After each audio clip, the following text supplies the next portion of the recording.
Shalom, Bapak Ibu dan saudara-saudari yang dikasihi Tuhan Yesus. Bagaimana kabarnya? Doa saya, kita semua dalam keadaan yang sehat selalu, sekalipun berada dalam situasi pandemi COVID-19 yang cukup mempengaruhi aktivitas kita semua. Firman Tuhan pada hari ini kita baca dari kitab Matius pasal 6 ayat 5 hingga ayat yang ke-15. Mari kita baca bersama-sama. Dan apabila kamu berdoa, janganlah berdoa seperti orang munafik.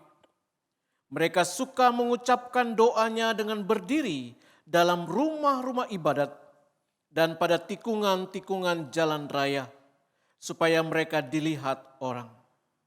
Aku berkata kepadamu, sesungguhnya mereka sudah mendapat upahnya. Tetapi jika engkau berdoa, masuklah ke dalam kamarmu, tutuplah pintu, dan berdoalah kepada Bapamu yang ada di tempat tersembunyi.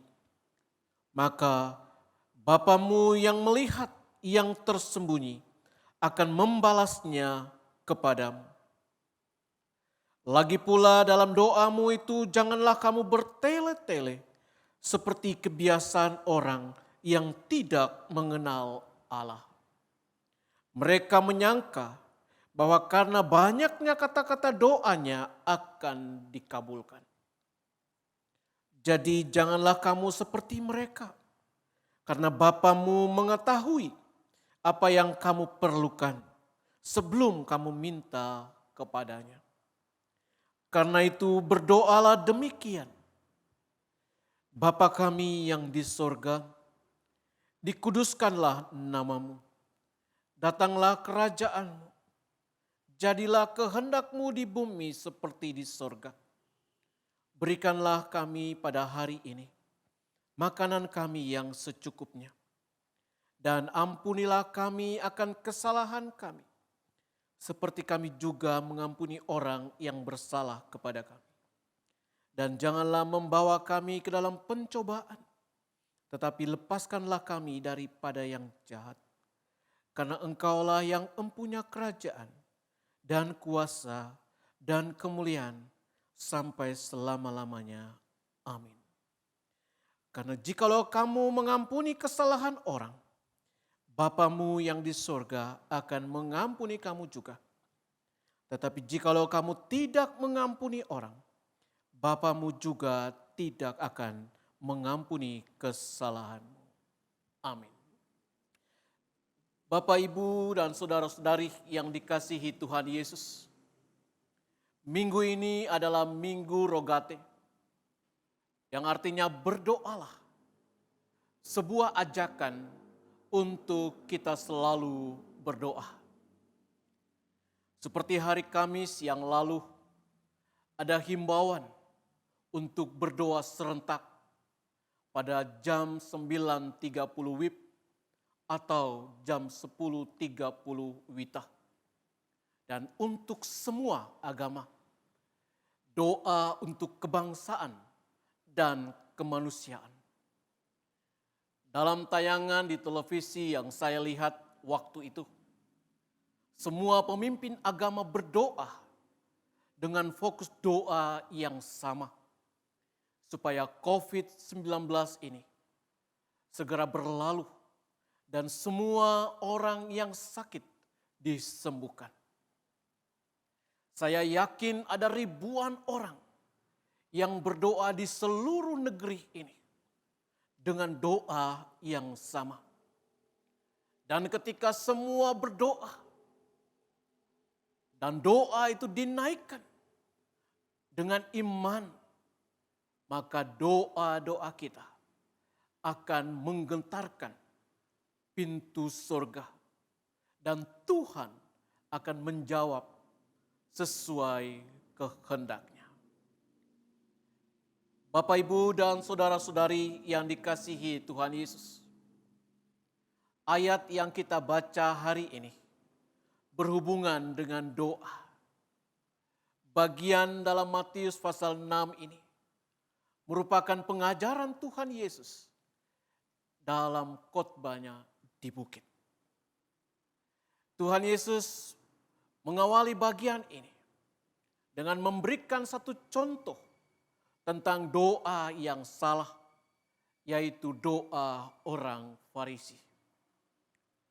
Seperti yang kita ketahui, beberapa bagian Alkitab menjelaskan siapa orang Farisi itu. Orang yang sebenarnya mengerti tentang hukum Taurat, tetapi dalam prakteknya mereka tidak melakukannya. Doa orang Farisi lebih menunjukkan kesalehan agamawi. Mereka melakukannya dengan cara berdoa agar dilihat orang. Berdoa di perempatan jalan dan berdoa di depan rumah ibadah. Tidak salah berdoa dilihat orang lain. Tetapi menjadi salah jika tujuan berdoa agar dilihat orang. Kesalehan orang Farisi dalam doa mereka adalah kesalehan yang mengharapkan pujian manusia.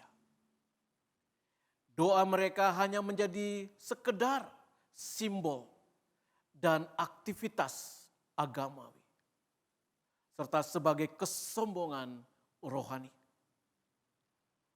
Setelah memberi perbandingan tentang doa, maka Tuhan Yesus mengajarkan doa yang benar kepada murid-muridnya. Bapak, Ibu, dan saudara-saudari yang Tuhan Yesus kasih. Ada dua hal yang akan kita renungkan hari ini. Yang pertama, tentang sikap dalam berdoa. Dalam ayat 6, Tuhan Yesus berkata, "Tetapi jika engkau berdoa, masuklah ke dalam kamarmu, tutuplah pintu, dan berdoalah kepada Bapamu yang ada di tempat tersembunyi. Maka Bapamu yang melihat yang tersembunyi akan membalasnya kepadamu." Apakah arti masuk kamar, tutup pintu? Apakah maksud Tuhan Yesus mengatakan hal ini? Hal yang berbeda dengan yang dilakukan orang Farisi yang berdoa di persimpangan jalan. Doa merupakan cara kita berkomunikasi dengan Tuhan. Dalam doa kita memiliki suatu hubungan batinia yang tulus dan privasi dengan Tuhan. Ketika kita masuk ke dalam kamar untuk berdoa, bukan menekankan agar tidak dilihat orang. Dalam kesendirian, kita bisa menikmati doa dengan kusuk, tenang, teduh, berdua dengan Tuhan, dan jauh dari penglihatan orang lain. Dalam doa kita bertemu secara pribadi dengan Tuhan. Dalam doa kita diajarkan berdoa dengan tidak bertele-tele. Dalam ayat 7 dan 8 ini dikatakan bahwa orang kafir berdoa dengan bertele-tele. Artinya kata yang diulang-ulang, di mana jika semakin diulang-ulang dan menganggap bila semakin terus berdoa, maka Tuhan akan mendengar. Itu sebenarnya terbawa karena pola doa mereka kepada Baal. Mereka berpikir bahwa jawaban doa mereka ditentukan oleh banyaknya kata-kata. Kadang kalau saya meminta seorang anggota jemaat berdoa, mereka bilang, "Saya nggak bisa berdoa." Maksudnya sebenarnya bukan benar-benar tidak bisa berdoa, tetapi dia merasa dia tidak bisa berdoa dengan kata-kata yang indah seperti orang lain. Dalam pandangan umum, sering juga kita lihat orang menganggap yang berdoa dengan kata-kata yang indah itu berarti sudah pintar berdoa. Padahal sesungguhnya Tuhan menginginkan doa yang dari hati, yang dinaikkan dengan tulus, bukan sekedar kata-kata yang puitis. Sikap hati kita dalam berdoa itulah yang dilihat oleh Tuhan. Bapak, Ibu, dan saudara-saudari yang dikasihi Tuhan Yesus, kalau melihat perbandingan sikap orang Farisi dengan sikap doa yang benar, doa orang Farisi itu munafik, tetapi doa yang benar itu tulus. Doa orang Farisi berpusat pada diri sendiri, tetapi doa yang benar berpusat kepada Allah. Tuhan ingin sikap dan motivasi kita benar dalam berdoa. Yang kedua, isi doa yang benar. Dalam 2 bulan ini, apa isi doa kita? Saya sangat yakin kebanyakan berisi permohonan. Karena kita sedang menghadapi pergumulan yang berat. Bukan hanya kita, tetapi juga seluruh dunia menghadapi masalah yang sama. Tuhan Yesus mengajarkan doa Bapa kami kepada murid-muridnya dalam ayat 9 hingga ayat yang ke-13. Doa yang sempurna dan lengkap. Doa ini merupakan pola doa yang perlu diteladani.